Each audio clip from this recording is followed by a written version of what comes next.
हमारे चैनल में आपका स्वागत है। आज हम मैथ्स मिला 5 पुस्तक के अध्याय 13 को समझने जा रहे हैं। चलिए शुरू करते हैं। तो चलिए शुरू करते हैं। हमारे सामने है एक बहुत ही मजेदार पहेली। जरा इस जादुई नंबर बॉक्स को देखिए। सोचिए तो इसके अंदर आखिर हो क्या रहा है। मान लीजिए एक जादुई बक्सा है। कोई भी नंबर जब इसके अंदर जाता है तो अंदर कुछ ऐसा होता है कि वो बिल्कुल बदल कर बाहर निकलता है, जैसे कि 28, 36, 48 और 72। तो सबसे बड़ा सवाल ये है कि वो कौन सा सीक्रेट नंबर है जिससे ये सब मल्टीप्लाई हो रहे हैं। जरा सोचिए, क्या आप अंदाजा लगा सकते हैं? क्या वो 1 हो सकता है या 2 या शायद 4? पता है मजे की बात क्या है? ये तीनों ही जवाब सही हैं। ये सभी सीक्रेट मल्टीप्लायर्स हैं। और हाँ, मैथ्स में इन मल्टीप्लायर्स का एक स्पेशल नाम भी है। इन्हें कहते हैं कॉमन फैक्टर्स।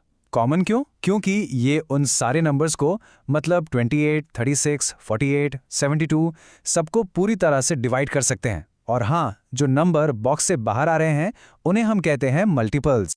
अच्छा, इसको और अच्छे से समझने के लिए चलिए देखते हैं कि आखिर ये नंबर्स बनते कैसे हैं। तो ये फैक्टर है क्या भला? देखिए, बहुत आसान है। फैक्टर बस वो नंबर है जो किसी दूसरे नंबर को पूरा डिवाइड कर दे, मतलब कुछ भी बाकी ना बचे, रिमाइंडर हो 0। आइए इसको और मजेदार बनाते हैं। हम नंबर 12 को ब्लॉक से बनाने की कोशिश करते हैं। इस तरह की जमावट को हम एरे कहते हैं। तो देखिए, हम 2 लाइनें और 6 कॉलम बनाकर 12 बना सकते हैं। और रुकिए, 12 बनाने का बस यही एक तरीका नहीं है। हम इसे ऐसे भी जमा सकते हैं, 3 लाइनें और 4 कॉलम में। और हाँ, एक सबसे सीधा और आसान तरीका तो भूल ही गए। हम 12 के 12 ब्लॉक्स को सीधी एक लाइन में भी तो रख सकते हैं, है ना? तो अब आपको एक पैटर्न दिखा। हमने जिन भी नंबर्स का इस्तेमाल किया अपने एरे बनाने के लिए, 1, 2, 3, 4, 6 और 12, ये सारे के सारे 12 के फैक्टर्स हैं। तो अब हम फैक्टर्स को समझ चुके हैं, है ना? चलिए अब इसी आइडिया को लेकर चलते हैं जंगल में एक मजेदार रेस देखने। तो मिलिए हमारे रेसर से।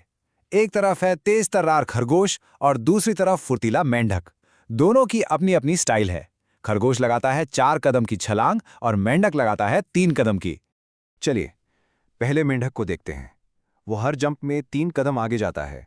तो वो लैंड करेगा 3 पर, फिर 6 पर, फिर 9 और फिर 12 पर, और इसी तरह आगे बढ़ता जाएगा। अब देखते हैं खरगोश को। वो लगाता है 4 कदम की छलांग। तो वो पहुंचेगा 4 पर, फिर 8 पर और उसके बाद सीधा 12 पर। अरे, आपने कुछ नोटिस किया? एक ऐसा स्पॉट है जहां वे दोनों एक साथ पहुंचते हैं। कौन सा है वो? जी हां, बिल्कुल सही, नंबर 12। यह है उनका पहला मीटिंग पॉइंट।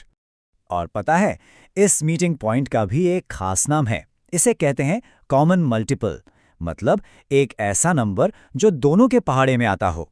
तो यहाँ 12 जो है वो 3 और 4 का पहला कॉमन मल्टीपल है।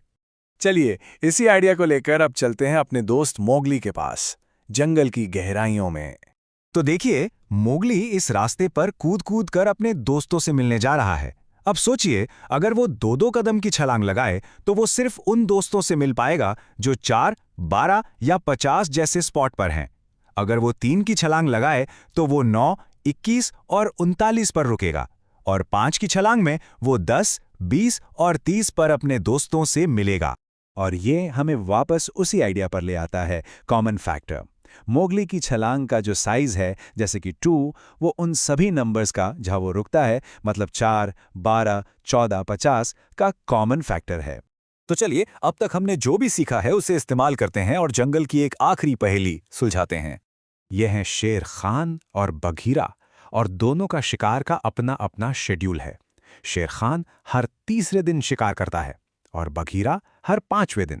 तो सवाल यह है कि वो कौन सा दिन होगा जब ये दोनों एक साथ शिकार पर निकलेंगे। इसका जवाब हम उनके कॉमन मल्टीपल्स ढूंढकर निकाल सकते हैं, बिल्कुल वैसे ही जैसे हमने मेंढक और खरगोश के केस में किया था। तो शेर खान शिकार करेगा तीसरे दिन, फिर 6ठे, 9वें, 12वें और 15वें दिन, और बघीरा वो करेगा 5वें, 10वें और 15वें दिन। और ये मिल गया जवाब, 15वें दिन वो दोनों एक साथ शिकार पर होंगे। अच्छा, जाते जाते आपके लिए एक सवाल छोड़ जाता हूं। क्या आप जानते हैं कि कोई भी 2 लगातार नंबर जैसे 12 और 13 का कॉमन फैक्टर हमेशा सिर्फ एक ही होता है, और वो है 1? जरा सोचिएगा, ऐसा क्यों है? देखने के लिए धन्यवाद। हमारे चैनल को लाइक, शेयर और सब्सक्राइब करना ना भूलें।